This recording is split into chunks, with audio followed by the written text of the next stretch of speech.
Hello, everyone. Good afternoon. I just lost TikTok. Anyway, how's everyone doing? It's an interesting day here in the neighborhood. Yes, it is. A lot of big news.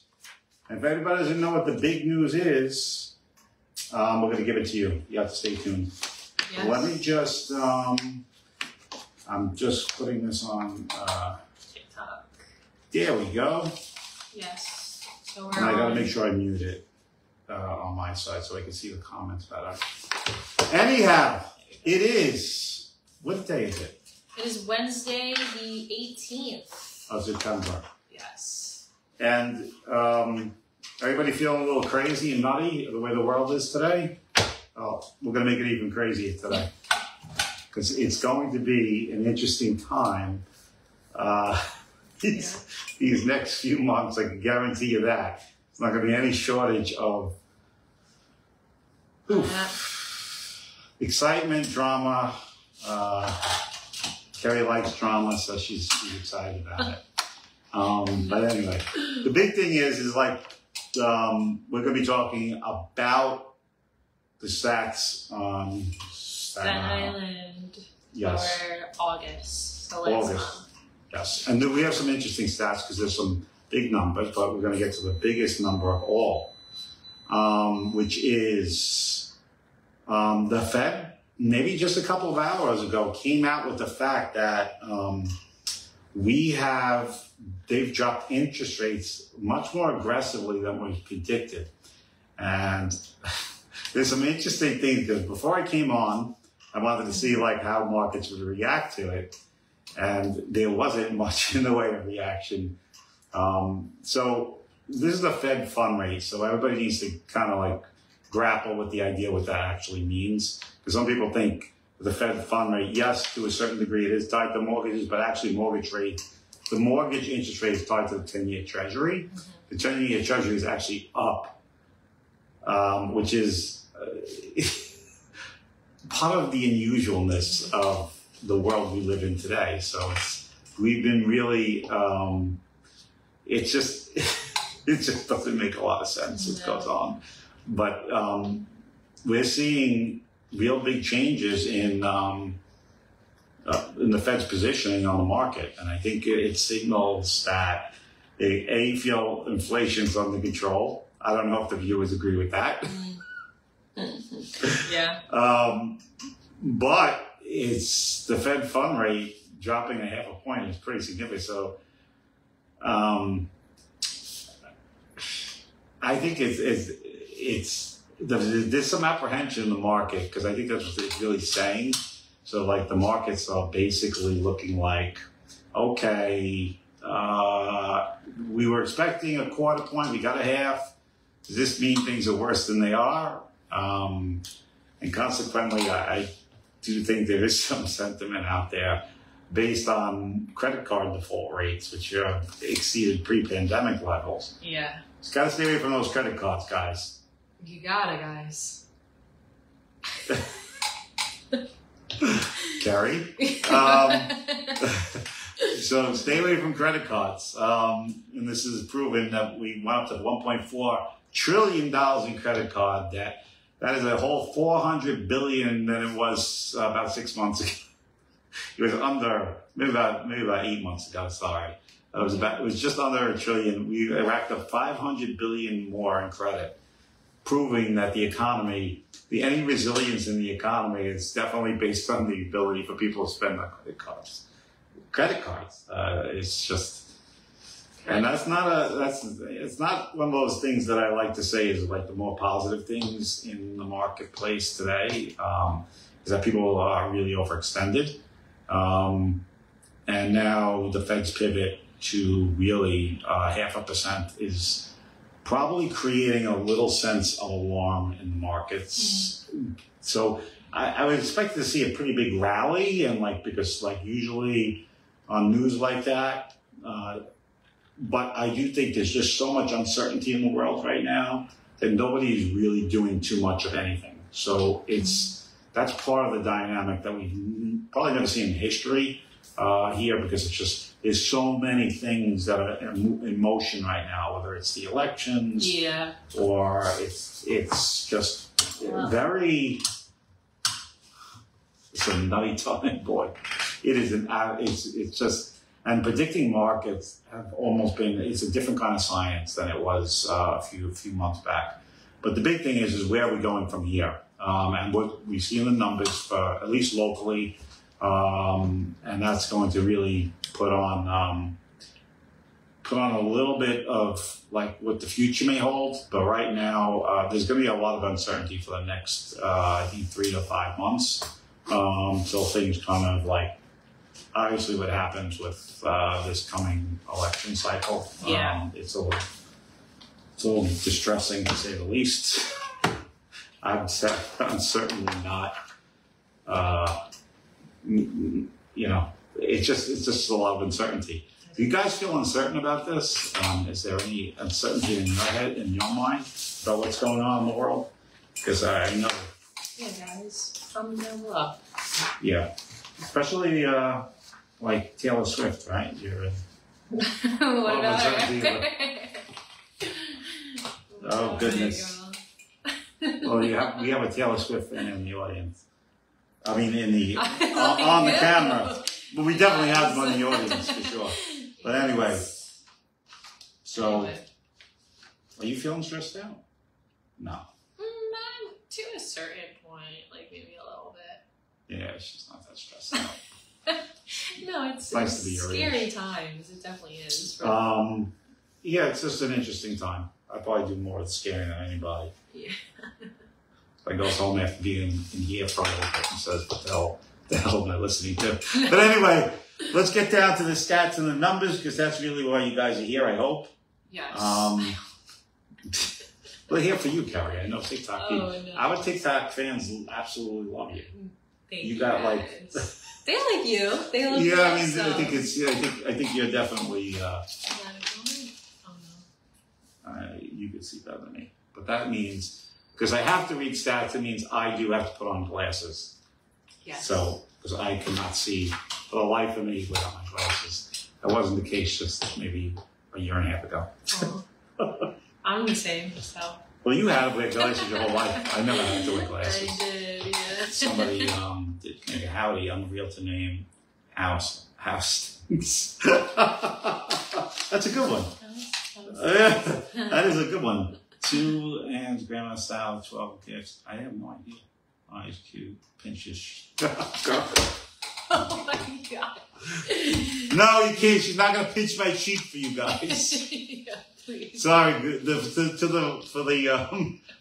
Facebook is like the more definitely much more toned down crowd. But we are on both, so maybe you're looking left and right. But how you manually? I don't know what that's supposed to mean. And I got to stop reading things out loud. I have it. So let's get into it, guys. Yes. The numbers. You really want to know what's happening in the world, and this is going to at least we're going to do it locally, but this definitely has broader consequences. Oh yeah. So what do you have for me, Carrie? So I always start with the days on the market. Mm-hmm.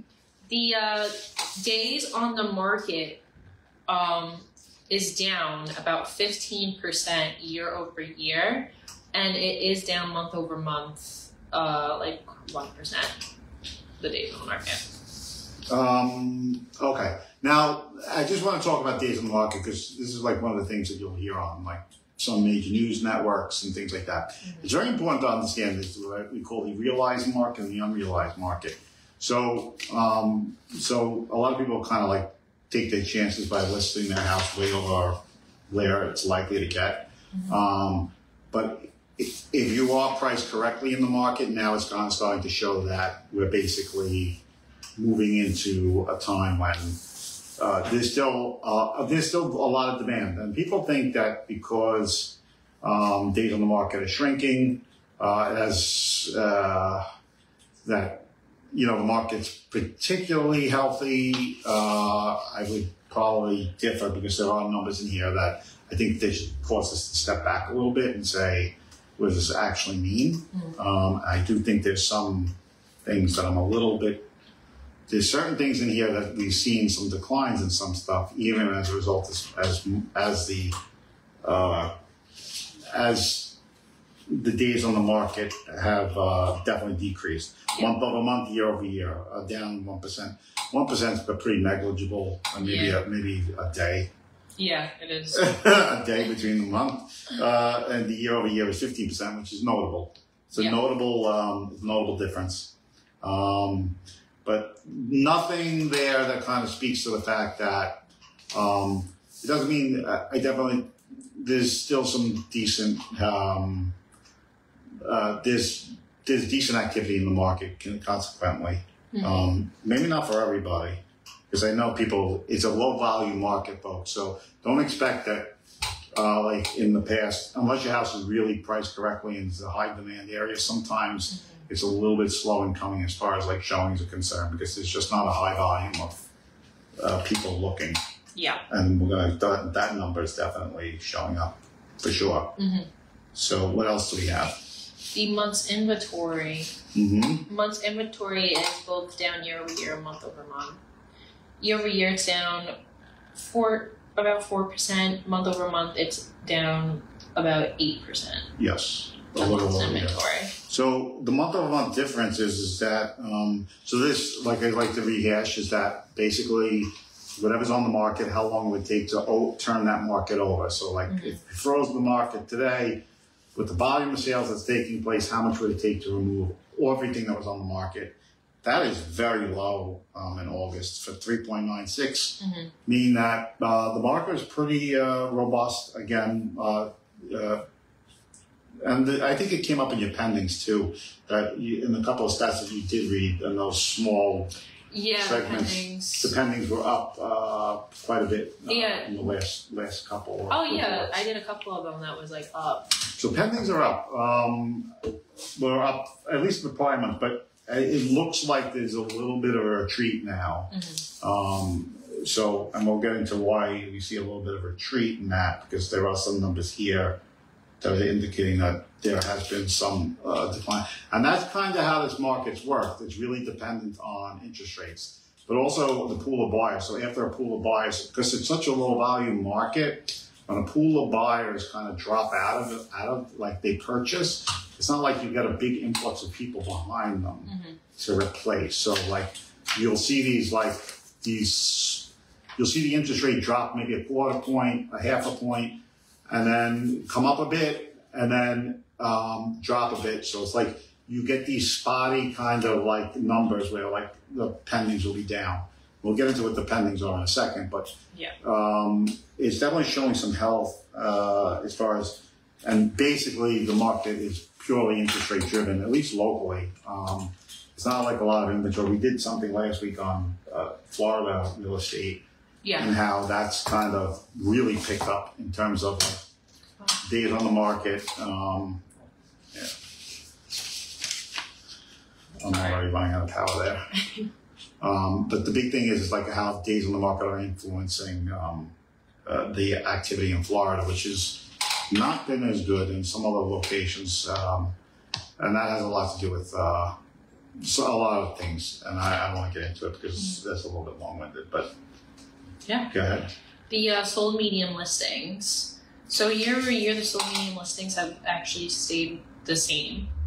But month over month, it has decreased 1.4%. Okay. So the sold median listing, meaning the prices of the houses that are actually selling. So this is like what they are as far as like when they go to purchase the house, what was the list price when it was purchased? And this is like one of the things we kind of do for leading indicators, because you like to see like, and this is a very, very more detailed stat, because what it gives you an idea of is like where's people's price point that other purchases are happening in. And one of the things that we did notice this year, more than years past, is a lot of co-ops have seen quite a bit of activity because of their tech. Generally speaking, they're on the lower price rungs. Usually, we still have co-ops here locally. Believe it or not, and folks in New York, you can still get a one-bedroom co-op for under $200,000. Some of them just a shade over $100,000, and they do come with some fees, but $100,000 is actually a bargain. And you're free to ask us where they are. But we'll get into that later. But we do look at the sold median listing prices. Mm-hmm. So it does seem that people are looking for more affordability there as far as the listing price is concerned on those houses. What does that mean? As we get through these numbers, we'll see what that means. Yes. Okay. So that leads us into the pending average listing. Yes. The pending average listing is up about 4% year over year, and it is up 4% month over month also. That's the pending average listing, right? Yes. So depending at which is, the sold. So basically in more recent, so pending is what's more recent. Yeah.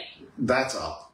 And this is showing you the consequence of, so sold, when we do sold data, so you guys know, the sold data, it takes about 3 months for those solds to come online and actually report in. Mm-hmm. In New York anyway, not so much in New Jersey. New York, maybe it's 35 to 40 days. New York is almost 3 months. Mm-hmm. So it could be from like 85 to 90 to 100, 85 to 100 days before you actually get to a closing table. But we're dealing with Staten Island. So basically, this is definitely a consequence or a correlation that can be built between interest rates, and because interest rates have been very, very low in the last, lower than they've been for over a year in the market now. So because the pendings are more of a more recent data, because it hasn't actually closed, the pendings that are listed are up 4%, 3.9% month over month. So it's showing that people, as the interest rates have come down, people have risen their price point where they're looking. So they're actually looking a little bit higher. But this is showing really how the correlation between interest rate and price is basically reflected in the stats. Which it's interesting to say the least, just to see how interest rates are playing such a big role in where people are going with their home purchase. Yeah, just like the sold average listing is down month over month, almost 2%. Yeah, that was the surprise in this report. 2%. The sold average listing was down. Now, when we do sold average, it's very important to note that because we deal with lower sample sizes, it doesn't necessarily mean. We usually go by median, which actually does show the same thing. Yeah. So the interest rates have brought prices down a little bit, or dampened things up a little bit. The interesting thing is how the pending average listing is likely to be showing that that's going to revert itself back. So basically, what we're going to look at is because the pending average listing is up, we should see sold median, sold average listing consequently move up. Like I said, pending is a more recent data set. Sold is 3 months back from the point it's sold. So the balancing act of figuring out like where that would be is basically what the future is going to look like when we talk about that pending average listing being up 3%, but the sold average sale price and this sold median is almost around 2% both. Yeah. So it was down. So actually prices came down just a slight bit month over month from the previous month. Yeah. Indicating that the months prior to, now we're talking about people who like maybe purchased, their actual contract probably went into effect probably in June or May. So rates still are not, at that point those houses closed, rates were still a bit more elevated than they are today by maybe, it could be as much as 3/4 of a point from that point, because they have come down substantially. Yeah. Yeah. And just like the sold average sale is down too. Yeah, the sold average sale and the sold median are basically the same, month over month. year over year, it's They're all up. It's up 2%. The sold average sale price is up 2% year over year. Median sales, more of the median sales up 1.47 with a total. The average sale price year over year. The sold average is what do we have? The sold average is 2024. Mm-hmm. The sold as of this month. Average. Sold average sale? Yeah, we have 735,000. Yeah. Is the average sold. The median sold is 690. Yes. 690. We'll look at the median there.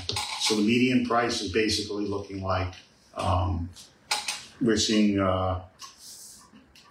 things pretty stable overall. I don't think there's much there to report except for the fact that the higher interest rate. This report is consequently dealing with the higher interest rate environment that existed maybe about 5 months ago, 4 months ago. So like I said, this is when these are being reported in as closed. So I would not base it on that. I'm really looking at the pending average listing to say that, and that's all the way up. In August, it's up to, the pending average was up. That doesn't mean necessarily the price is going to go up this high, but they were up at 784,000 for the pending. Yeah. There you go. Yeah, so that was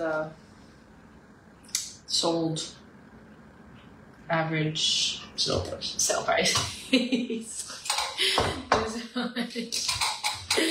And the new average listing is up year over year, 3.16%, but it's down 0.70%. The new average listing is up? Yeah, year over year. What is it up? I'm sorry. It was up. It's up 3.16% year over year. Okay, so but actually people aren't. So the average new listing is coming on the market at 834,000, which is almost slightly about almost $100,000 over what the sold average listing is. So people's expectations that are coming on the market are probably considerably higher than what's actually happening, which is something you see a lot. People overlisting the property at a certain amount and then consequently dropped.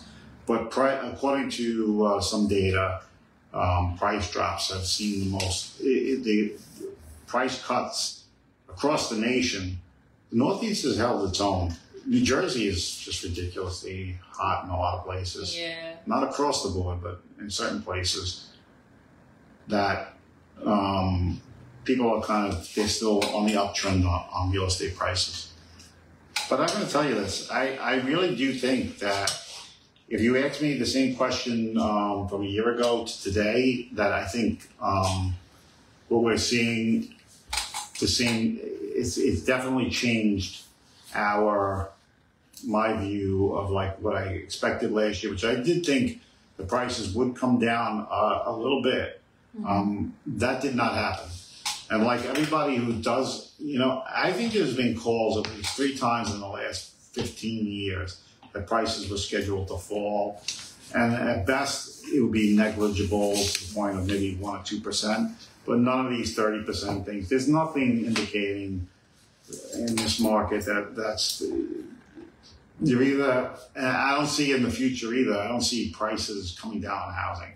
It's just not going to happen. So if you're like really expecting that this is going to fall, not locally anyway, and where you're seeing price declines the most is where more speculative investments taking place, especially in the Airbnb markets. So a lot of them are in vacation spots around the East Coast, where there's, people's disposable income has been obviously diminished by inflation. So obviously vacationers don't tend to vacation. Yeah. And that's like part of the issue with like people's like having the ability to afford an Airbnb or use a hotel. Especially with a lot more new laws in place. But what's happened is in saturated markets where there's a high level of Airbnbs is where you're seeing the weakness take place. We locally don't have that issue. There are places on the New Jersey shore that have quite a substantial bit of Airbnb rentals. locally, that's not something we have to contend with. And it's really been the only kind of the sway point in price or values or increases in inventory is where this kind of market exists. And that's not something that we have here. So wherever there's really softness is where the Airbnb market is kind of short-term rentals. Are kind of like have a play in inventories rising. You don't see that here, at least not much. There was some last report in New Jersey was inventory was up a bit, but with the decrease in interest rates, the Fed fund rate, which hasn't, just so you know, if you're expecting tomorrow to go to your local lender and saying whether prices are going to decrease again, like there's going to be like a huge rate drop. The Fed funds rate is not necessarily, there's some correlation obviously between the Fed funds rate and mortgage rates. Sometimes it takes a little bit longer for that to play out in real time because it's based on the 10-year Treasury note. And 10-year Treasuries, like I said today, are up over where it was. Mm-hmm. And that's it. All right, so next we have up is the active listings. The active listings are down almost 8% year over year and down about 3% month over month. Inventory constraints are still in play. Here locally, that's not everywhere in the United States, but it is here. Again, like I said, this has a lot to do with the short-term rental market. A lot more investment properties. Where investment properties are is where you're going to see inventory increases. That's not been the case here. We've seen it in New Jersey quite a bit. Staten Island, believe it or not, it's kind of like, that's one of the things that's remained relatively stable in this market, is inventory levels haven't really fluctuated too much, but they're historically low. I mean, these numbers are not,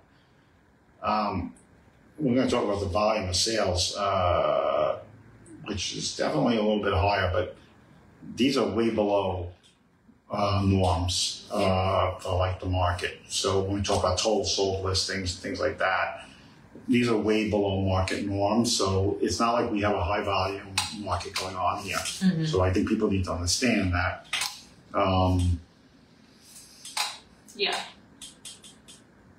There's Ariana. And we're going to wait too long. Yes. So the new listings are also down too, year over year, almost 14%, and down month over month, 18%. Right. So that's new listings. They're not people want to put their house up. Yeah. And why specifically is they're not enticed to do so based on rates. Basically, people have equity positions that they're not willing to depart with because of interest rates, obviously. And then, we have visitors today. Yes, we do. Would you like to come say hello? Hello. But the big thing is that interest, what you call it, the number of homes that are coming on the new listings being down 13%, 18%, consequently month over month. Yeah. It's seasonal. Some of that's seasonal. Like a lot of people don't tend to put their house in the market come this time of year.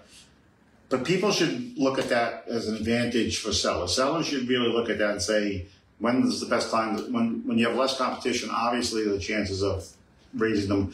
And like, this is like a time in the market based on what the 10-year Treasury is doing. If rates do drop down, let's say consequently 0.5%, mm-hmm. We're going to get some real driving forces behind prices coming up a bit. And this is what I was looking for. I think that we had spent some time talking about in our last report, is that if there's a spike up in demand, basically what's going to happen is the houses that are on the market currently are going to see a little bounce, and maybe some of the new stuff. Because new listings are down 13% year over year and 18% overall for the month over month, this is definitely strategically positioned for sellers to do something now than kind of wait this out, because 13% is a substantial decrease in the amount of new listings. That's no doubt about it. We're talking almost 20% difference. Yeah. I'd like to dig into why that is. Why aren't people selling is the question. Uncertainty. Ariana, why aren't people selling? There are a lot of reasons. We have Ariana here. She's coming in to put. We are getting a new listing, by the way. Yes. New listing, what is it, 1.7? 1.6. $1.6 million beautiful Central Hall Colonial. Nice. We'll be doing a home tour on that Monday. Monday, yes. It's a beautiful house. Ariana is patiently awaiting our dispatch from this broadcast. Yeah. We'll be getting there soon. We're coming to the end. Yes, we are. So the pending listings are up year over year, about 4%, but down month over month, like 3%. Which makes no sense at all. No. This is one of the, we get these little pop-up anomalies. I mean, pending listings are down. It was a very hot, I guess July, August was pretty good. Yeah. But I think this year is saying that the pending listings, being what they are, down month over month. A lot of it's seasonality. So I really not too much to report there. No outstanding numbers. Mm-hmm. But one of the things that I am seeing more is what we're going to get to, I think, in the last piece of this. Yes, the sold listings. Sold listings. The sold listings are down year over year, almost 4%, but it's up month over month, 5%. Yes. So this is sold listings continue on 354. Now, I just want to give you a stark contrast between two markets. During 2021, these were close to 600. Mm-hmm. So basically, half the sold volume has disappeared. Half. I want to make that clear. Half the sold volume has disappeared. And now that sold volume has disappeared at this level, it's definitely people just, there's not much on the market, and there's a lot of people priced out. We're dealing with a smaller slice of the market that's ready, willing, and able to buy. And I think that's what I don't like about low volume markets, because things can change quickly. Mm-hmm. You got to be patient with this process, because each house has, especially if the houses are more unique. And we get this a lot. Like, people don't want to put their house in the market for too long. Sometimes it's going to take 4 or 5 months, regardless of what the market. We use too much broad stroke approach to every single listing. Some listings are unique to the degree that they have to take time to ferment into the marketplace to actually get a buyer, and you have to do the right kind of presentation on these things to get the right kind of buyer. Mm-hmm. And sometimes it takes a little bit longer. And people say, "Oh, things are selling. My neighbor sold down the block in 2 days." There's a lot of differences and variance between why that happens and why it doesn't. And there's a lot of unique characteristics between one house and the other. The idea is that that's where presentation is everything. If you can kind of reach outside the MLS to do so, you're definitely going to improve the odds of selling for quicker and better. But I do see certain houses, they'll take quite a bit of time, and people, you're not going to have the influx of buyers that you did, and people are used to obviously the house is priced almost at its price point, where there's they put the house at a price that's like, oh, nobody can refuse this price. Yeah, you're going to get quite a bit of activity. There's definitely enough buyers for that. But I don't think, is that your mom? Yeah. I'm like, who's the fucking lie? Sorry. I was with my mom, and I said, I need to stop in my office really quick. Would you come with me? She said, okay. We're going to be closing out soon. Yes. But that's the sold listings. Sold listings are down year over year, almost 4%, and month over month they're up. But I do see that because pending listings were up, jumping around. Pending listings are down 3% month over month. So that's going to come down a bit for the next report. Yeah. That's pretty much what we have for the game. That's our wrap. Staten Island. Do New Jersey? Yes. Next week. Yes, next week we'll be doing New Jersey. And like I said, a couple of things. make sure you visit YouTube. YouTube. If you haven't visited our YouTube, it's absolutely flying high. Oh yeah. We are approaching 2,000 subscribers. That's big. That is big. We are, and almost now, I think there are about 20,000 people a month coming into YouTube, and that's great news. We've been working very hard and diligently on that, reaching a global audience, and that's a big thing. We're in the top.